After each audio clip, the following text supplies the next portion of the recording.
Welcome back to another episode of Have Game Will Travel. I'm your host, Bennett Newsome, also known as Damn It Bennett out in the gaming community, but as the Director of Esports Growth and Development at Full Sail University, I'm super passionate about exploring the diverse world of esports and gaming beyond just skill level. So whether you're a first-time listener or a returning fan, we're thrilled to have you join us for part of this virtual journey through the experiences of industry professionals. So get ready to engage with our guests and learn from their perspectives. Remember to submit your questions in chat. We'll get them featured on the show. But let's sit back, enjoy the ride as we kick off another episode of Have Game Will Travel with my good friend Chris Lama here. Come on in, bud. How you doing, man? I'm doing well. Thank you so much for having me. I'm really excited. And while I saw your opening there, what do I do? How do you have all your badges set up so nicely? Look at mine. It's a disaster. I know you I might not be able to see it, but Listen. I will send you a link. My friend Matt Burns Potoff sent it oh to yeah, me, okay. and he was like, This is it." And I was like, "I am buying It's like like a four of shower those." hook, and then okay, Yep. yeah, I got to do it. Mine's I'll a get you the link disaster. for sure. All right. I saw that and I said I was playing with them today. I was like, I need to make these look okay. And then Yeah. anyway, Well, welcome to the show. Go ahead and just kind of give yourself a little introduction, a brief one, and we'll dive into all things Chris Lama. I will try to keep it as brief as possible. Yeah, so Chris Lama, I go by Lama. Chris Lamrucciola is my full name, as we were talking before the show.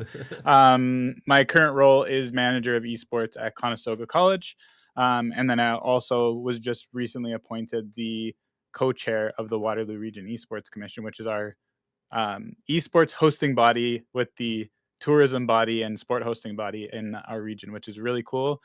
For anyone who's been following, we just hosted the Call of Duty champs last week Yep. in the region. So the first one out of kind of like what they were saying, a major region.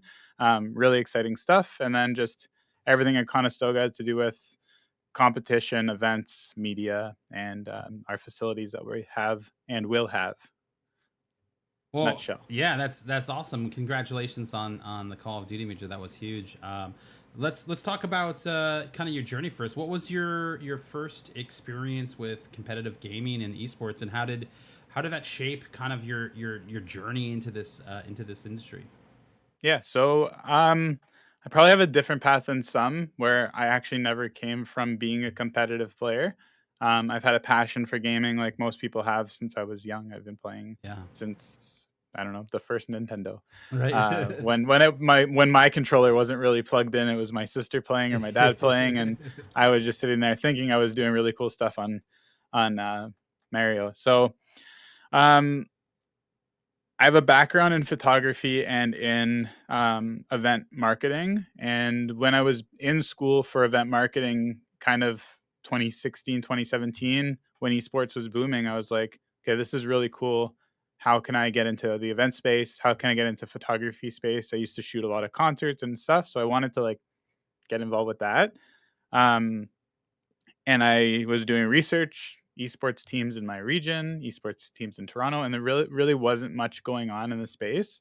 Um, and I was like, let's start a team. My friend's a competitive gamer. We can get into this. Yeah. Everyone was playing Fortnite at the time, so we started a little local Fortnite team. Um, got into Rocket League, got into a few different game titles. Over time, it grew locally, kind of expanded. Val, that you know from St. Clair, Yep. was one of my first collaborative sponsors. I still have a jersey hanging up here. When we were, it was like our team was Shattered Dreams, so we were Shattered Dreams X TFC. Made a special edition jersey, all the cool stuff. We ended up having one of our players, Nick Cool, who's I think he's a Warzone streamer now. Yeah. So in line with what you do, right? Yep. Yeah. You're a big Warzone guy.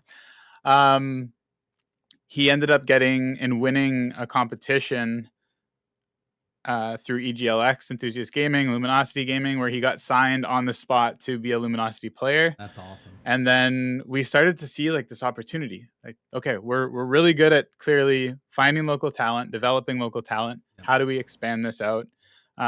So over time, we ended up working with another organization that actually ended up acquiring us, and that's when the transition to like, okay, this is real, this is happening. We became what was better known at the time now as Parabellum, Yep. which we then expanded into Rainbow Six. We acquired Canada's best roster in Rainbow Six. who had qualified for the Six Invitational. Went to Six Invitational, so the World Championships in Rainbow Six. Ended up winning all of the Challengers League, qualifying for Pro League, getting into Pro League, moving a whole bunch of 18-year-old kids to Las Vegas to go play in the Pro League, getting gun skins in Rainbow Six. And it's kind of like through all this, you're learning so much about the business development, the marketing, acquisitions and finances, and all of these different pieces that I don't think a lot of people think about when they're getting into this space. Like, oh, this is really cool. But thinking 2, 3, 4, 5 years down the line, do you have an exit strategy if you're a business? All of these different pieces. And I surely didn't. After all of that time, 2023, unfortunately, there was some issues with our parent company. They decided that they no longer wanted to invest in esports. I was like, it's fine. It's all good. I ended up taking a little bit of a break.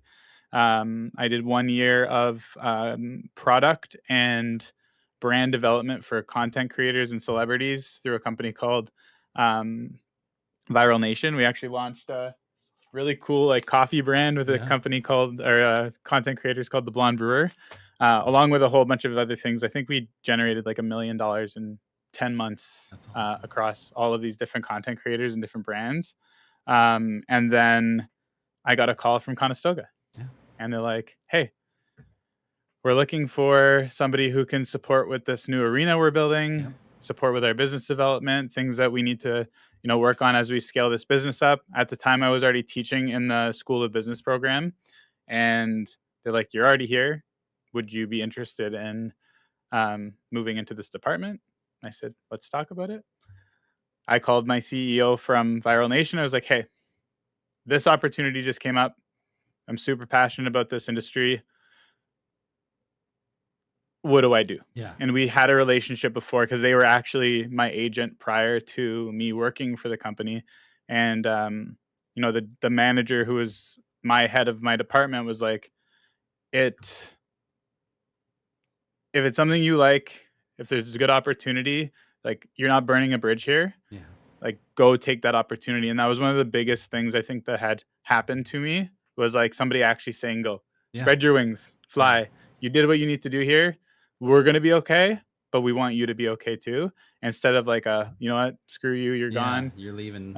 It was really, really cool to see. And so now I'm back, and within a year, it's been crazy over here. We've got teams that are qualifying for NACE finals. I see Potsy in the chat right now.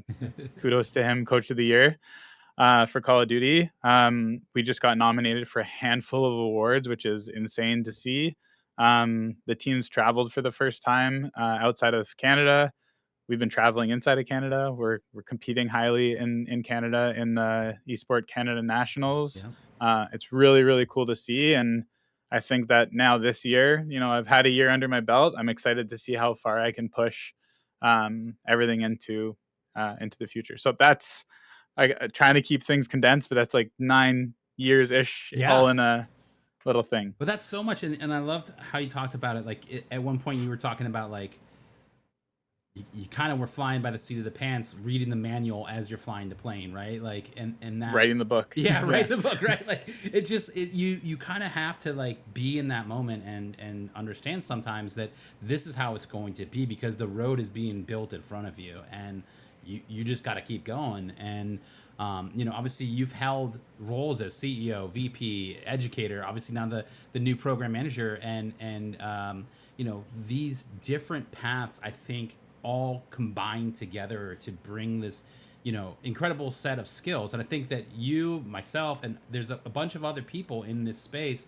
that have had that journey, right? And we were talking about this before the show, just kind of talking about like the origins of Have Game Will Travel, and about how it's always about the journey, but sometimes you never hear about the journey. You hear about the end goal and this great job at wherever, and you don't ever hear about the trials and tribulations of actually getting there. And that was what the show's about. So and sometimes it's hard to share. There's traumas that came in between a lot of that stuff.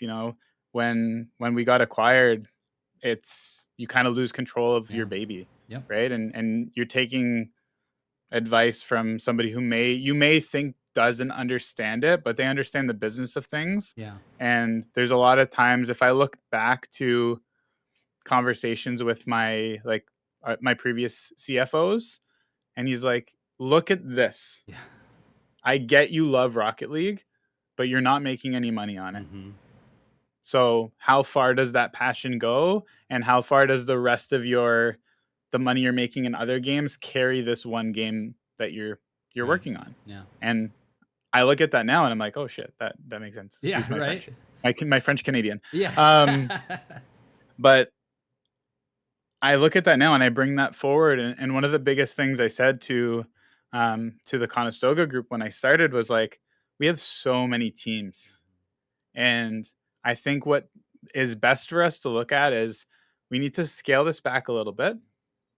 Let's focus on a few titles, elevate those titles, give the players more opportunity, make our our broadcast is incredible, but make our broadcast more focused on storytelling around that, make more content around the teams. Instead of having to scramble and make across 8 teams, we can do a 4. And then when we're ready and we hit that critical mass, then we can expand and expand and expand. And that's sustainability kind of at its core. And I know that's the big buzzword of the year is sustainability. How our program is going to be here for 10, 20, 50, 100 years when we're all retired and hopefully living on a beach somewhere. Well, you guys already live on a beach, I think, right? So The beach close is enough. close. We're close enough. Close enough. You're closer than I am. So it's all of these different pieces that I'm trying to bring in from the private sector without fully disrupting all the good things that are already going on in the collegiate scene. Because I know it's very different and nuanced, but at the same time, it's still part of a business. And we're seeing that more and more with things that are going on in the space. And I want everyone to be successful. And sometimes I could be a little bit like maybe grumpy about it or prickly, whatever you want to call it. But at the end of the day, I'm looking out for everyone when I'm saying what I'm saying from my past experiences and in the space. So yeah, absolutely. And you know, it's not glamorous to fail at something, right? Like you talk about the past traumas and things of getting there through that journey. What would you say, you know, from your perspective and going through what you have during your journey? What sort of like influences on your perspective about collegiate esports have been made, and like where do you think those things have come from on your journey? what can you say the beginning of that one more time Yeah, so I it's can just answer this correctly? more perspective, like kind of doing what you're doing now in your current position, hmm bringing in all of the different roles. What has been like something that's influenced your perspective on where the industry's going? That's a solid one. I'm gonna try to answer this as best as possible, but I think that one of the things I'm noticing overall is like, and it comes back to that scaling down or paring down or Mm-hmm. whatever, is like a lot of people are trying to do a whole bunch of different things. Right. One thing I would say that I'm trying to achieve with our program is like, first off, be aligned with what the school's wanting to do, Right. which is the most important thing. Um, do you want to be a fully competitive team? Do you want to be in job development? Do you want to be in, um, the best in production, the best in this, instead of doing all of those different things, which you kind of need, but at the same time you don't. I don't know if that's Yeah. a good way to put all of this. Um, so, and that's kind of what I used to do. I used to try to do a billion different things Yeah. all at once. I used to try to sprint. I used to try to, you know, spread myself way too thin. And I've learned over time to work with what you've got, Yep. with the amount of people you got. And once you reach, again, I'm going to use this term probably too many times on this call, is like critical mass. Yeah. Once you hit it, then you try to expand out. Mm-hmm. And until you're at that, um, we can't do a billion different things because we can't be great at all of these pieces if you can't be good at one thing first. Yeah.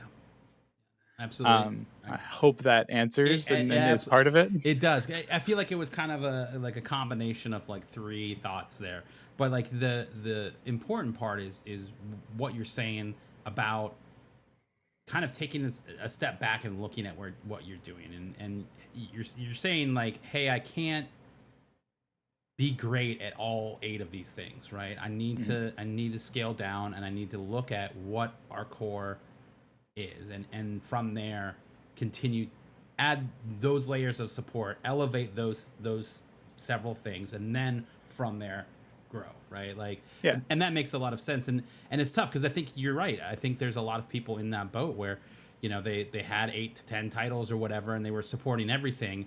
But there comes a point when you are going to get asked to, hey, we want this, we want more recruits, we want to win, we want to, like, whatever is coming down from the top at the college, they're going to ask for certain things, and then you kind of have to figure out, okay, how do we provide those, right? Yeah, and I think it's easier to slowly move up and scale up than it is to be already up here Mm-hmm. and have to like cut a whole bunch of stuff. Yep. Although it's the right move to make, Yep. but people from the outside might not see it that way. Yep. So the slow, curve is great. I don't know. It's such a complicated space, and I love that about it. It Like, is. even from the private sector, Yeah. like, it moves so fast, there's so much going on, there's news happening all the time, and there's really, like, back to the beginning, there's no real right way to do all of this. Yeah. Yeah. It could be what's right for your program Yep. and what's right for your school and what's right for you as a person, um, but you said it too, like, you gotta learn through failure. Yep. And I think one of the big things that, I've heard on different, business entrepreneurial podcasts and whatnot is like the second time founder philosophy of Yeah. like, you've failed your first business or whatever it Right. is. But the second time you do it, you're gonna be able to scale up faster and be more successful because you know what to avoid. Yep. But at the same time, something's gonna get thrown at you that you've never seen before, Yeah. and you got to figure out how to navigate it, and hopefully somebody can help you, or maybe there isn't and you got to figure it out yourself. Been Yeah, there and it's a very few true. times. Learning, like, failing forward. I think that's such an important part. Like, right, like, it's like, hey, that didn't work. What didn't work about it? Oh, these XYZ things, right? And now we can set those over there and just say, we know that that's not a way forward, right? And Hmm. we can continue to move forward. So 100%. I mean, and obviously, I mean, a lot of this, you've been through. This journey is, a sometimes a roller coaster, right? You are doing something and you're so excited and you're like, I can't believe this is real, like, and then it stops, right? And there's that moment of, Yeah. oh man, what do I do now, right? Talk to me a little bit Now what? about transition in that. Like, I would love to, I know it's tough, but I think it's important to understand, like, how, what do you do in that situation? When the brakes get Yeah, pulled. when the brakes get pulled. Yeah. um in a way, it was, first off, it was an eye opener Yeah. that you should, sometimes always have a backup plan, Yep. some kind of contingency. I've been grateful to have multiple businesses.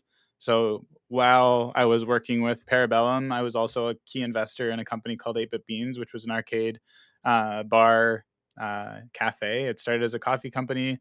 Then we opened up an arcade, and I was a stakeholder in that. I exited this year when I was doing all the teaching and the working with the school. So um, I had that as a backup. I was able to work and do some stuff with that while I had a little bit of a transition. Grateful to have family who could support during a transition period too. That was kind of like, you know, I was in Vegas a month ago and now I'm at home with no company, no job, Right. which was wild. Um, that's kind of just the spirit that I have, is just trying to find a way. And the other thing too, and this comes back to, probably deeper conversations here, is Yeah. like having a strong network of people that I've worked with, where I can either come in and consult or come in to a role that they may possibly have made for you or Yeah. have an opportunity to do something like that. Like at Viral Nation, the person who hired me was my previous, well, first off, they were my agent. Yeah. Second off, um, they were the guy who was the head of my department was my previous lawyer when my company had first started, Yep. who I met at an esports event at a bar, and we both didn't take each other serious for the first time we met each other. So we're like these 25, 26-year-old dudes, like Right. making this, well, first off, a lawyer, and then esports law and whatever Yeah. early days, Yep, not yep. to like, it's very important. Whoever's listening, great, like take law serious, but um all of this. And then he ended up hiring me into this position, which is a brand new part of the division, which was we called it Creator Ventures or Viral Nation Ventures, all these different titles for it. Right. But so we were investing in creators and things, and I was pretty good, I'd say, at starting brands and making money for people. And like I said, it was a really cool project, and we made a lot of money for creators and the business. And then this other thing came up, so it was a good like transition into what I was doing. So backup plans, good network, Yep. Relationships is what it sounds like, relationships, like 100%. all of these things stack, and when one door closes, like another opens. So I mean, that's Mhm. a huge important piece of I this. also want to say I was lucky to have those opportunities too. Like, Yeah. it was just good timing, because I know sometimes the job market is not where it is, but also thinking I left the esports industry completely for a year.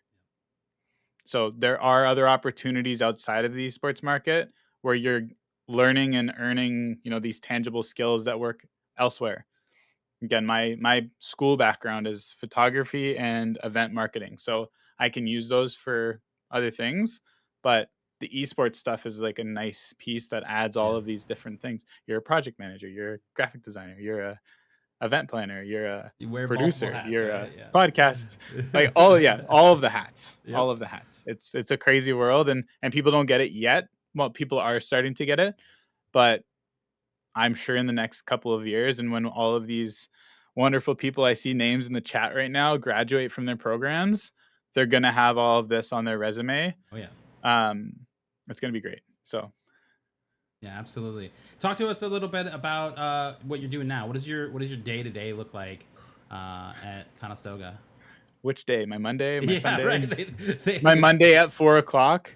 Um, right now, a lot of it is business development. I'd say that I'm pounding the pavement, as they say, working and trying to connect with local brands, to activate in the space, to engage our students, to give them opportunities for jobs. Um, I'm very grateful to have a very strong team. Zach is my support. Uh, he's the best. Yeah. He knows he's been at the college for like 100 years, and without him, I don't think I'd be able to do what I do on a daily. Um, so thank you, Zach, if you're listening, or if you're listening later on. It makes my life easier. Yeah. We are, working on opening different spaces up Okay. on campus and on different campuses. We have multiple campuses. Okay. So arena build right now. That's, it's taking some time, but it's going to be pretty dope. It's a 10,000 square foot arena. Um, it's going to be able to seat 400 people, production room, team training room, all of these good pieces. Yeah. Just everyone stay patient. I know I get asked all the time, when's it opening? When's it opening? But Yeah. when it does, it'll be worth it. Yes. We're opening a second kind of hub space on another campus, in Cambridge, which is kind of like everything's kind of in like a 20-minute radius from each other. So Yeah. it's really cool. But another gaming space there, and that's a collaborative area with the athletics department, which our department sits under. So all of that, working with the project managers at the school, working with brands outside on the street, chair acquisitions and monitor acquisition and procurement, if we Mhm. use the right term, PC procurement, all of these different things, and then talking to these brands on how we can elevate them in our spaces to talk to the students and why their pieces or equipment is better than everyone else's. Love that. Yeah, obviously, if you haven't checked out the renderings and the video that you guys put out on the new space, it's definitely worth checking out. We went through that not too long ago with the Fortress here at Full Sail, and so I know the want to open and the patience needed. But definitely very excited to see that. We'll have to Mhm. come. We'll have to That come. that shot that you guys had where it went from the rendering into real life, I was Oh like, yeah, I got to do that. Sorry, Yeah. I'm stealing it. That's awesome. Yeah, we're gonna have to do a Canadian tour here soon. We're gonna have to bring our crew up there and go on an esports venue Doors tour. always open. I love that. And we'll have all dressed chips and ketchup chips and Tim Hortons double doubles There we and go. Timbits. We'll have the good Kinder eggs, all the good stuff that we. You're really selling this to a very specific person in chat, I think. Like, we're excited. I don't name names. We don't name names, but all of the snacks. We had a team in Elevate, their Rainbow Six team, prior to them training or prior to them going to the major for Rainbow Six in Montreal. They stopped in. I'm very close with the owner of the company. And we set them up. I went to the dollar store and I bought all of the Canadian goodies. Yep. So we had like a full spread of different chocolates, coffee crisp, if you've ever had a coffee crisp. Oh yeah. Hickory sticks, which are delicious. Haven't had a hickory stick. They're a good time. So all of these different things, we had all of that set up for them, and they're like, "Oh, this is great," and it's just like a little hospitality thing. I think I bought a little like pure maple syrup for them so they can have the real stuff and not the corn syrup one. I'm a big fan of like I don't even know what the US maple syrups are, but it's all good. I can go on a tangent on snacks all the time. Some syrup in there or something, you know, like yeah, it's corn syrup mostly with coloring and some flavor, but oh man. All right, back to esports. Talk to me about. Is that what we're talking about? Yeah, I think that's what this show's about. I don't know. Talk to me about developing like your program. Like obviously you've been a part of this. We talked about kind of dwindling some things down to try to really focus on the core to reach that critical mass. What to you is the most important thing that you are doing in the rest of this year and into next? The most important thing is really just giving opportunities to all of our students. Yeah. I have winning is great. Love winning. But to me, that's not like the key piece that it has ever been for any of my companies, any of the teams I've been a part of. It's always been like development is number one. Or even back to my Rainbow Six team, like we were low tier in competition, but we had a high success rate of players getting acquired by other organizations. Yeah. So finding talent, developing that talent, and then moving that talent forward. And I know it's a little bit different with the collegiate scene. We're not transferring students to other schools. I know it happens sometimes, but it's not a big thing yet.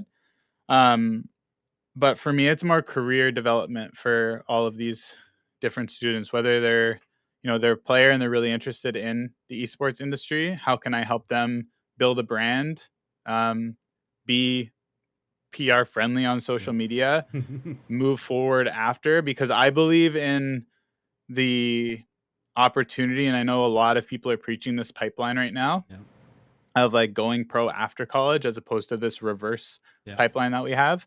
So my goal, I'd say, is helping to support that future development of this pipeline from K to 12 proper to college to pro, whether that's a professional player or a professional broadcaster, analyst, producer, whatever all of those pieces are, because the best I'd say shows right now that I'm watching on Twitch of games and leagues have experienced players on the desk, have experienced players in the production control room, have players integrated in the run of show, whatever it is, so that they know what's going on and they can speak that language, which previously I didn't see a lot of.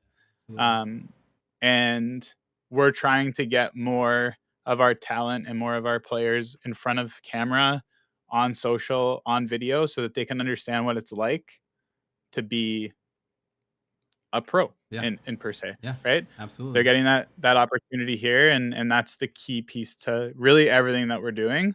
So you're going to see a lot more, I'd say, this year, this term, and moving forward with Conestoga is way more media presenting the players, presenting the staff working behind the scenes. I don't need to be on the camera. Zach doesn't need to be on the camera. We want the kids to be in front of the camera, and they're kids to me, regardless of how old they are. Some of them are my age, we're all but the same page here with that. they're all my children. Yep. They always have been, and that's the key. That's my goal. If I have one student who ends up going pro, regardless of it being a pro player or not, that's a win. Every time they got a job, regardless of if it's in esports, it's a win. And if we can help that and say, we promoted them through LinkedIn and social media and YouTube and whatever, then that's what we want to do. Yeah. Those are my trophies. Absolutely. Absolutely. And you guys came down for the NACE Grand Finals. What was that moment like for your players, for the team? Like, that's got to be a pretty big deal. I'm very jealous because I didn't go on that trip. I got to see all the videos. I got to see all the smiles. I was in the group chat on Twitter. Potsy and Burton are both watching right now, and they've been in the chat. And I've been trying not to look because they've been making fun of me a little bit in there too. But the first off, the qualification was incredible. I know it was like we saw it coming, but it's never real until it's there. Yeah.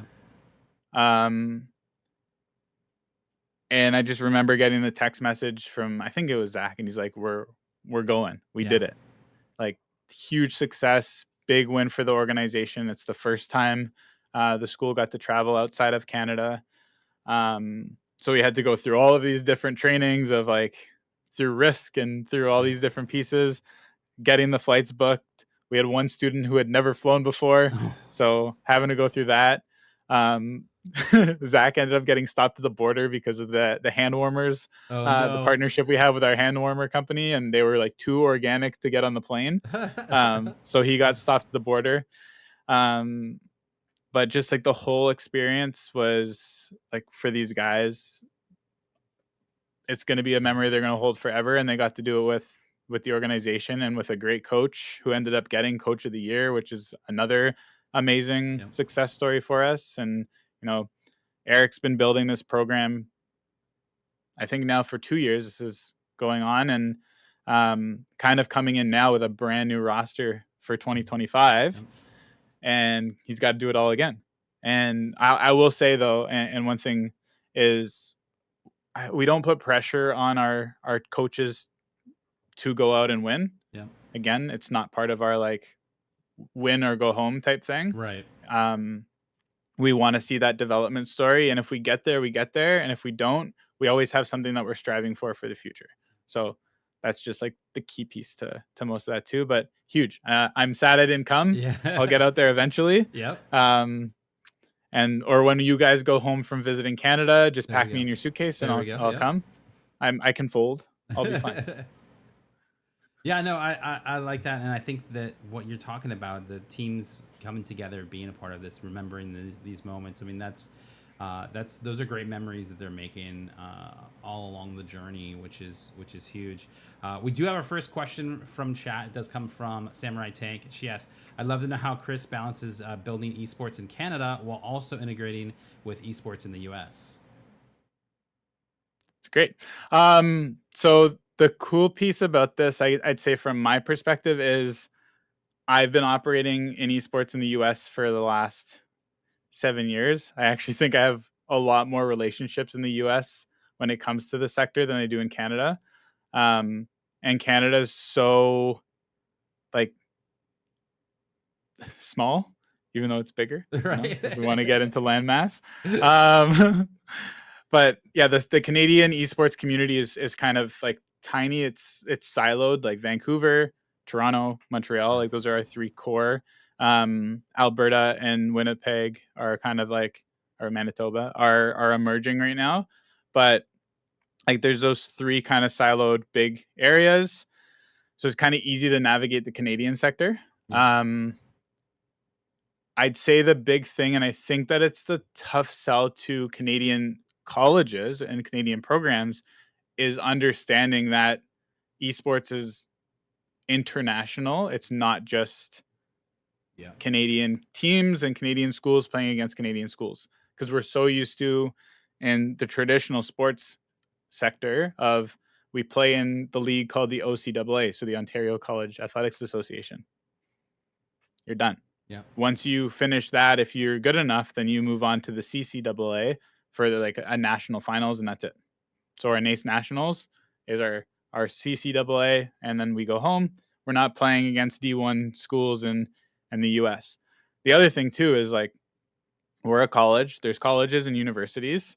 So Polytechnic College, it's a 2-year type program. Sometimes we have 3, sometimes we have 4-year programs at the college. So the overturn also is a little bit different than some of the universities and the colleges in the US. So trying to understand that space. When your school years run, when our school years run, how long they run for, when your breaks are, all of these different pieces. The industry itself is the same, I'd say. Like the esports industry, it's the same. It runs for 24 hours a day, 8 days a week, or 25 hours a day, 8 days a week. It never sleeps.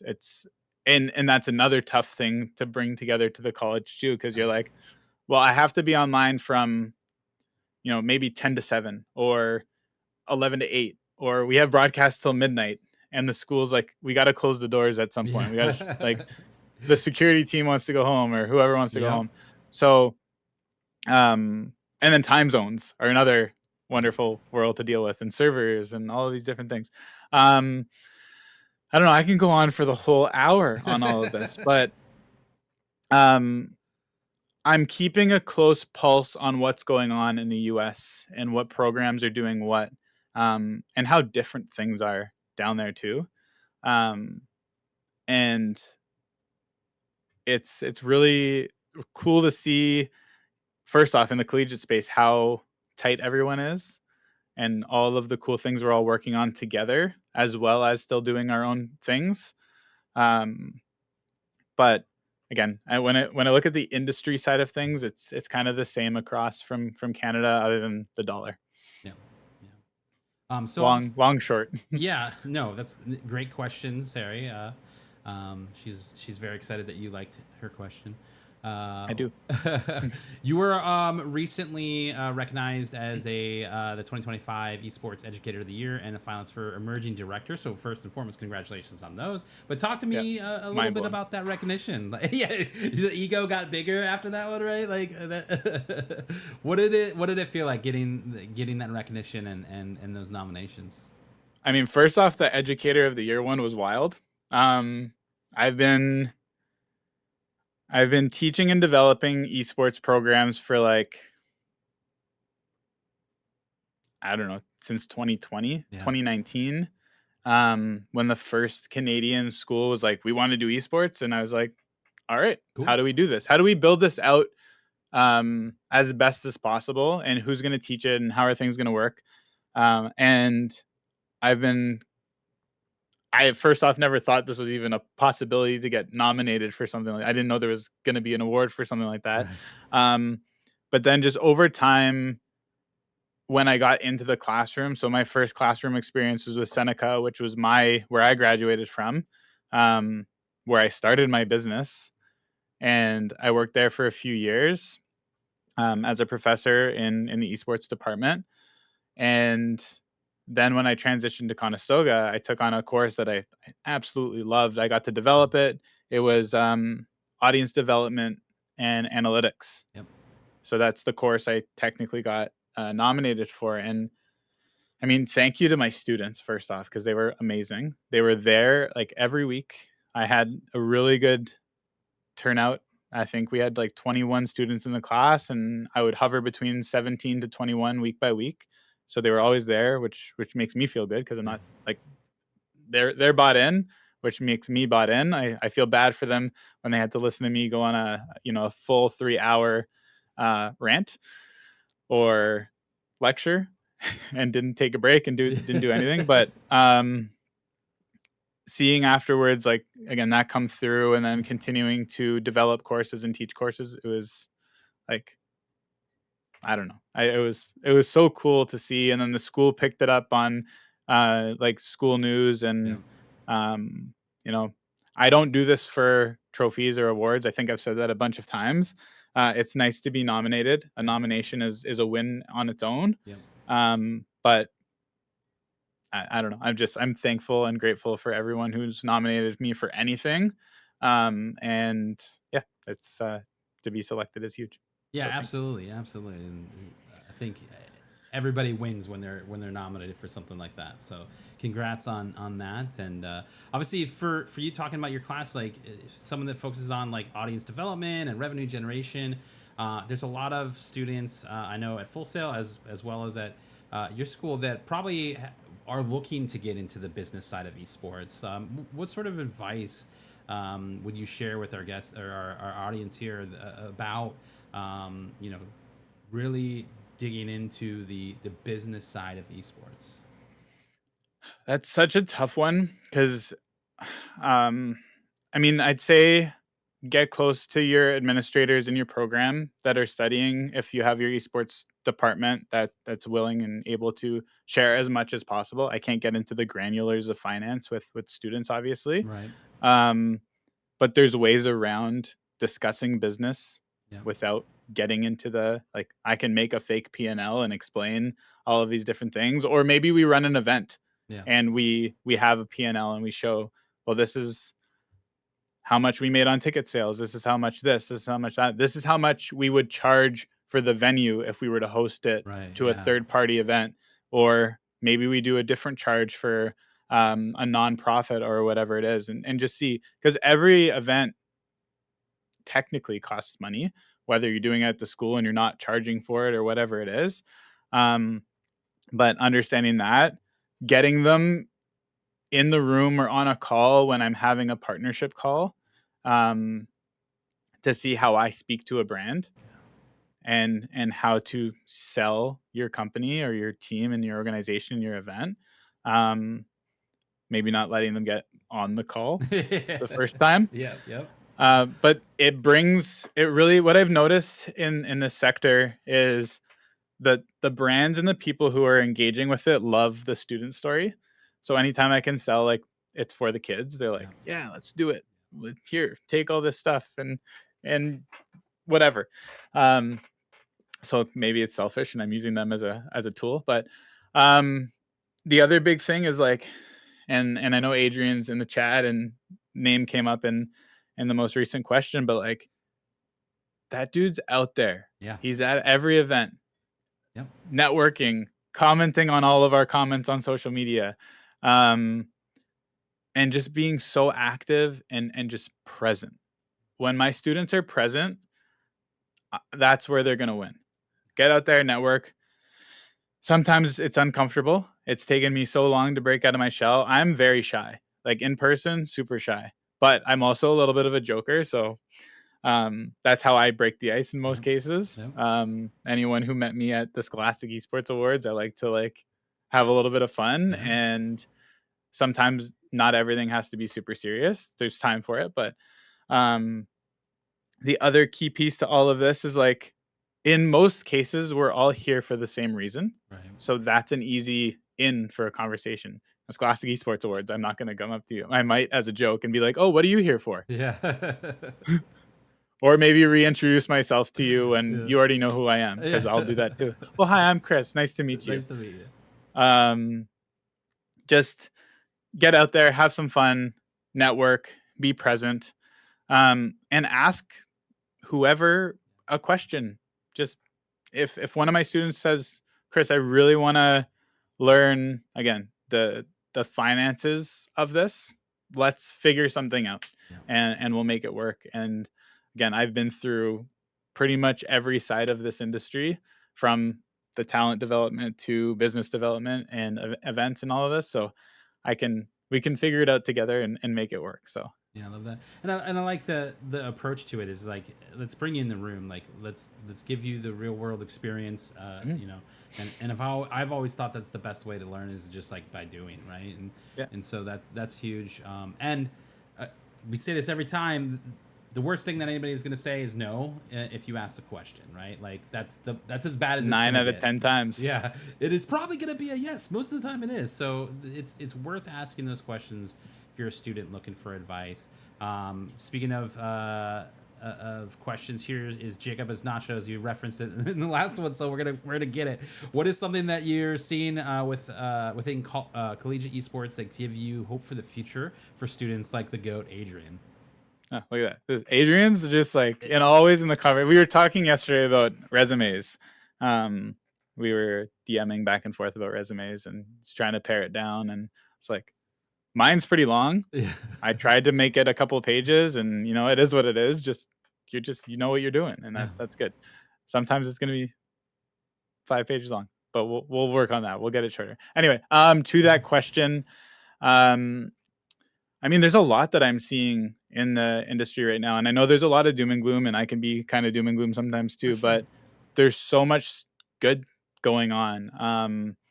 I'd say a lot of it is, I think I said it earlier, is like starting to treat it like a business in a way, where how are we going to develop this further in a different way? And it doesn't need to be like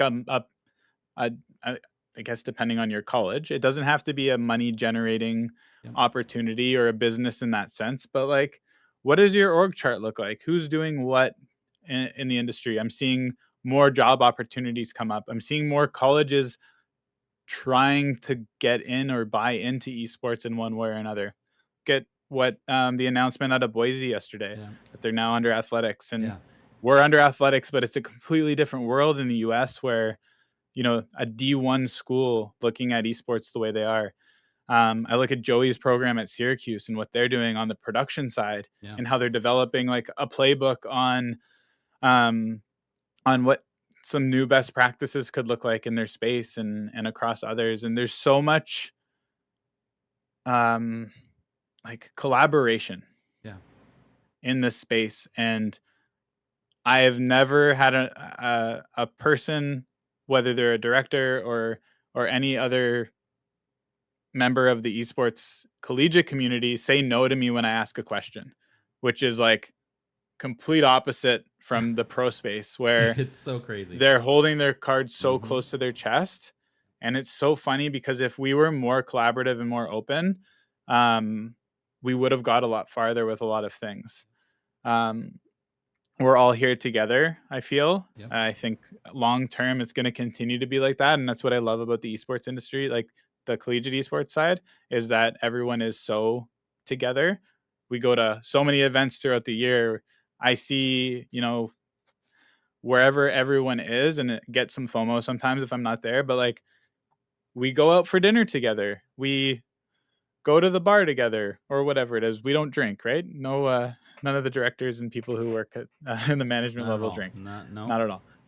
We have burgers and Pepsi Yep. or Coke. I don't know what kind of what your preference is. But all of this is like, again, it's the effort that everyone's putting in to make this and pave that road that you said earlier for the future. Yeah. So when Adrian comes into a director role in 5-10 years, however long it takes, but I know he's gonna be great. He's gone through all those, the bumpy part, and hopefully it's smoother sailing for the future. Another, a shout out to Jesse and Voice. Yeah. Like the monthly calls, there's 30 plus directors on these calls where you can tell that everyone wants to learn and hear what's going on and give their opinion on what we can do or what they're doing that's been working. And then it leads to other conversations and calls with other groups. I spoke to another director a couple weeks ago because we have multi-campus pop drop-ins events. Okay. Where we have an esports coordinator who goes from college to college, runs a small event, and then we try to bring it into a larger event. So this year it was called Campus Cup, FIFA, FC, whatever year model it was. Now it's FC. It ended up being, I think we did on 4 or 5 different campuses. We had the 3 winners of each campus come through, and we brought them to the esports hub at Conestoga Waterloo. And then we had some great prizing from them. We had Toronto FC and BMO Next Level. So BMO is a local bank here, Bank of Montreal. They have a gaming department. They sponsored the event. They gave us 2 special edition Toronto FC jerseys, and then 4 tickets to any game other than the Miami FC one, because can't see Messi for free. Yep. And that was huge buy-in. So we had 80 students across all the campuses compete. We brought 15 to the final campus, and then 1 winner, and then you got 4 tickets to take his friends to a Toronto FC game, and the first and second place got jerseys. That's awesome. So it's little things like that. And they said, okay, so how did you do this? What's the infrastructure you need? Well, we needed a few different TVs. We had to connect with our campus managers on all of the different campuses to ensure we could do this. Yep. Is there space for us to store the equipment? Plan the event. Chris goes get the sponsor, make sure it all works. Yep. Production does the activation on online. We've got our media team shooting and doing all the fun stuff. And then now we've got that proof of concept, and we can resell it or try to do it again. And it's that, 80 students to buy into an event like that is huge. Yeah, I love that. I mean, like the ability to like have it go around and to the different schools and have them compete to come to a finals in Canada. Like that's such a cool thing. And you love to see that. And I'm sure the students were absolutely gassed about it. Yeah, it was really cool. And then when they saw the jerseys and the prizes, they were like, yeah, prizes go a long way. Prizes and we can't give out cash. Yep. So yep. What can we give that's going to work better? So it was these tickets, which was huge because they're not cheap. Yep. And the jerseys, yep. which are also not cheap. That's huge. Well, we've gotten to that point in the show where, unfortunately, we only have a little bit of time left. So I want to kind of run through some like rapid fire questions for you. Quick, short answers. I've got like 20 questions. We probably could have gone on for another hour with the amount of questions that I wrote here. But that being said, but first, I do want to give you the opportunity to tell people how to get in touch with you, where to find you, if they want to reach out and ask questions, connect with you, network, do all the things. Where would that be, Chris? The best place, as unfortunate as it is on Twitter or X, whatever you guys want to call it. Yeah, it's Twitter. It's Twitter. I'll die on that hill. Yeah. So I think my @, now is Como Se Lama. Yep. I think. Yeah. It says it on the It's on the screen. It's on the screen, right? There I don't know. Everything's backwards right there. LinkedIn as well is probably my biggest platform, and I'm trying to be more active on there. As much as some of my students don't like it, use it. It's very important. My name, Chris Lama, also right there. Right there. You don't know how to spell it. Other than that, Discord, Chris Lama. My DMs are open pretty much on everything. If they're not for some reason, they're open somewhere else. And I'm always happy to chat, talk about my experiences, give you feedback on what you're doing, learn from you as well, because I learn from everyone all the time too. And just, again, it's all about the collaboration in the space. So Twitter, LinkedIn, anywhere else, I'm good. We'll find a way to chat, or in person at any event. That's true. I might not come up to you. I can be shy. I might come up to you, and we're gonna vibe, and we might just become best friends. So I love it. Yeah, this is my way of becoming best friends with people, and just inviting them on the show. And then when I see you, I'm like, "Hey, what's up, dude? Like, we already know each other. We did this already, right? Like, it's easy now." Hi, I'm Chris. Yeah. I love that. All right, rapid fire question time. What was the biggest lesson you learned while leading a professional esports organization? The biggest lesson I learned would be to don't make a decision immediately.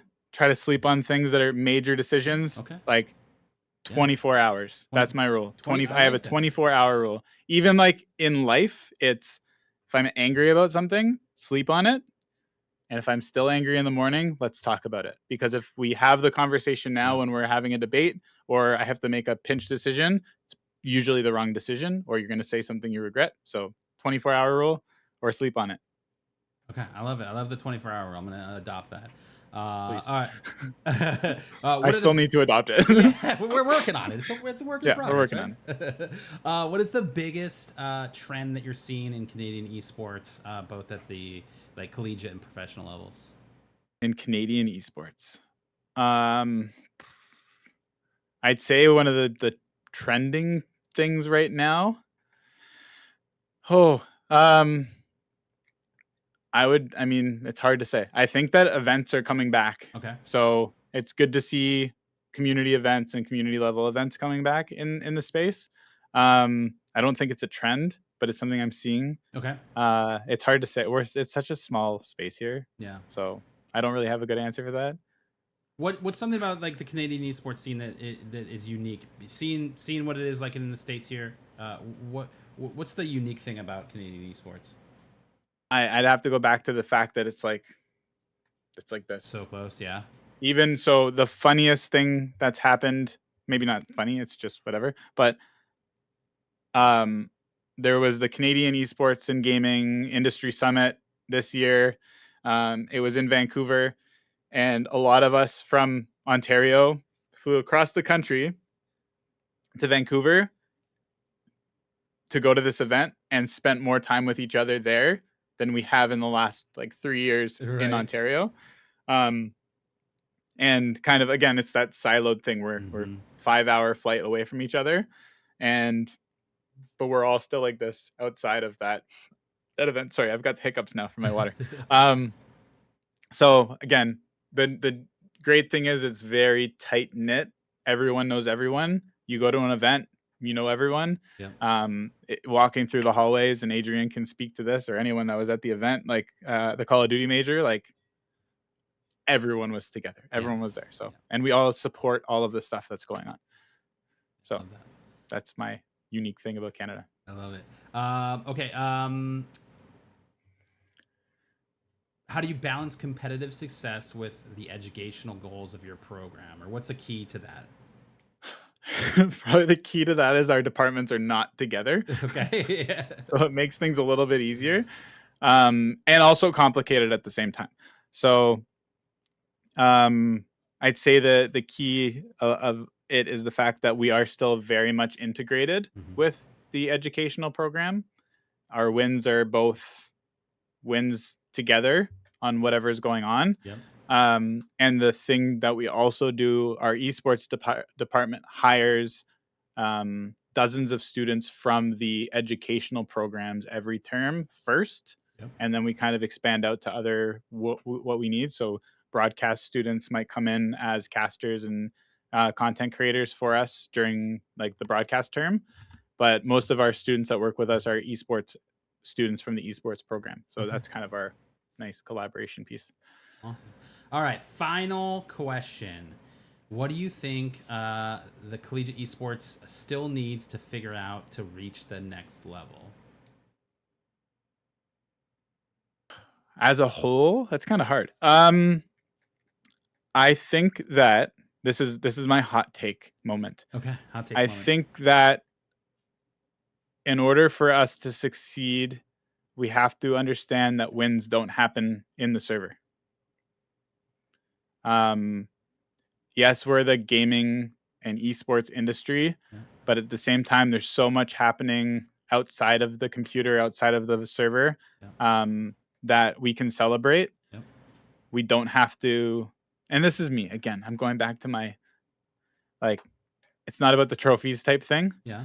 The collegiate esports industry is for the students. It's for the people that are trying to move up to the next level in esports. And as long as we're aligned with what our program goals are, then that's the win. Yeah. So if you're all about winning trophies and gold medals and rings, great. There's nothing wrong with that. If you are focused heavily on broadcast and production, great. There's nothing wrong with that.